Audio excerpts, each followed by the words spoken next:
The silent Stalker, the Kamikaze drone on wheels. Ukraine has introduced a formidable new player to its defense arsenal, the Ratel UGV, unmanned ground vehicle, UGV.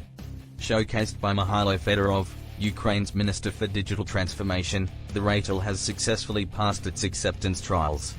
Developed as part of the Army of Drones initiative under the military tech cluster Brave One, the Ratel was first unveiled in May. The design specifications were driven by feedback from ground troops, emphasizing the need for remote warhead delivery and resistance to enemy electronic warfare. Initially, Chinese options and Latvian Robotnist Group's AGR-8 project were explored but were dismissed in favor of an indigenous design. Assisted by Ukraine's 120th Reconnaissance Battalion, the creation of this UGV was rapid.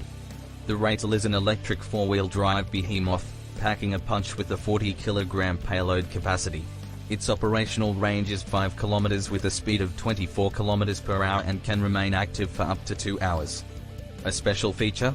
The use of an aerial drone to monitor its path, enhancing its operation range. With its ability to handle terrains a Jeep can tackle and traverse 20 to 25 centimeters obstacles, its functionality is receiving rave reviews from military personnel. As an added advantage, the Ratel can be armed with anti-tank mines or other munitions, doubling as a mobile warhead carrier. With the unveiling of the Ratel, Ukraine is poised to change the dynamics of ground warfare, catching adversaries off guard. That's it for today. To stay up to date on AI, drones, and military, don't forget to subscribe.